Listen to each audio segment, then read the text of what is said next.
কুটকাচালি সঙ্গে বর্ণালী।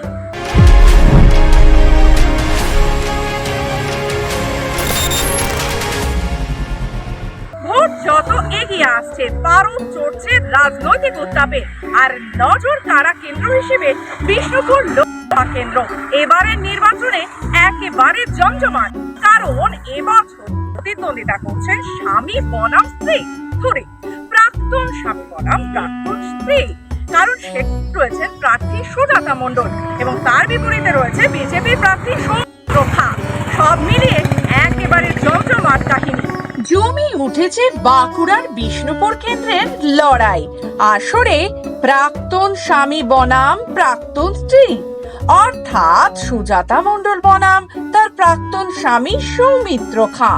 বৃহস্পতিবার মন্দিরে পুজো দিয়ে ত্রিশূল হাতে বিষ্ণুপুরের অসুর বধের কথা শোনালেন তৃণমূল প্রার্থী সুজাতা। তবে এই অসুর কি মানুষ রূপী নাকি অন্য কোনো রূপে বিরাজ করেন বিষ্ণুপুরে, তা স্পষ্ট করেনি সুজাতা। বিষ্ণুপুর লোকসভার মানুষ যাতে প্রকৃত ন্যায় বিচার পায় এবং এখানে যেন সত্যি অসুর বধ হয়, প্রকৃত ন্যায়কে জিতিয়ে দিও প্রভু, প্রকৃত সত্যকে জিতিয়ে দিও, ধর্মের প্রতিষ্ঠা করো প্রভু এবং অসুরকে বধ করো। যে বিষ্ণুপুর লোকসভাকে বাঁচাও, বাংলা বিরোধীদের হাত থেকে বিষ্ণুপুর লোকসভাকে বাঁচাও। এদিন মন্দিরে পুজো দিয়ে একেবারে মহিষমর্দিনীর মুদ্রায় দেখা গেল সুজাতাকে। সুজাতা মণ্ডল বলেন, যখন সমাজে বারবার অসুরেরা মাথাচাড়া দিয়েছে, নারীরা মা দুর্গার রূপ ধরেছে। আমি সাধারণ নারী, কিন্তু সাধারণ নারীর মধ্যেই মা দুর্গা লুকিয়ে থাকে।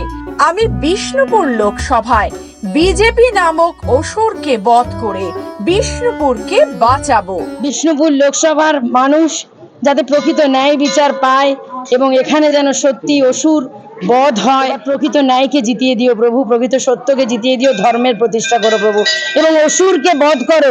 যে বিষ্ণুপুর লোকসভাকে বাঁচাও, বাংলা বিরোধীদের হাত থেকে বিষ্ণুপুর লোকসভাকে বাঁচাও। মা দুর্গার কাছে, বাবা শিবশম্ভুর কাছে প্রার্থনা করতে এসেছি যে মা, আমিও যেন হতে পারি মহিষাসুর মর্দিনী এবং বিষ্ণুপুর লোকসভাকে যেন বাঁচাতে পারি শত্রুর হাত থেকে, অসুরের হাত থেকে। এই আশীর্বাদটা করবে। তবে দেখলেন অবস্থা, সুজাতার কথা শুনে সৌমিত্রর হাসি যেন আর থামতেই চাইছে না। সুজাতাকে খোঁচা মেরে সৌমিত্র বলেন, আমাকে তো আগেই বধ করে ছেড়েছে, এবার দয়া করে আর বিষ্ণুপুরের মানুষকে যেন বধ না করে। আমাকে তো আগেই বধ করে দিয়েছেন, দয়া করে আর বিষ্ণুপুর লোকসভার মানুষকে বধ করবেন না। আগে আমি একা জ্বলতাম, এখন গোটা বিষ্ণুপুরের তৃণমূল কংগ্রেসের নেতারা জ্বলছে, আর তার জন্য বিষ্ণুপুরের মানুষ আপনাকে আর বধ করার সুযোগটা দেবেন না। আপনি ভালো থাকুন, আমি চাই আপনি ভালো করে এগিয়ে চলুন, কিন্তু মানুষকে নিয়ে ছিনিমিনি করতে যাবেন না, মানুষ আপনাকে সেই জায়গাটা দেবেন না। তবে যাই হোক, প্রাক্তন এই দম্পতির লড়াই যথেষ্টই দাঁড়িয়ে দাঁড়িয়ে উপভোগ করছেন একদিকে যেমন রাজনৈতিক মহল, অন্যদিকে বিষ্ণুপুরবাসী।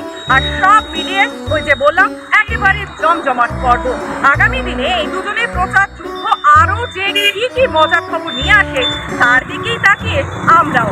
আর এইভাবেই চলতে থাক রাজনৈতিক কুটকাচালি। তাহলেই তো চলবে, তাহলে তো আমি আবারও ফিরে আসবো নতুন পর্বের সাথে। ভোটের কুটকাচালি সঙ্গে বর্ণালী।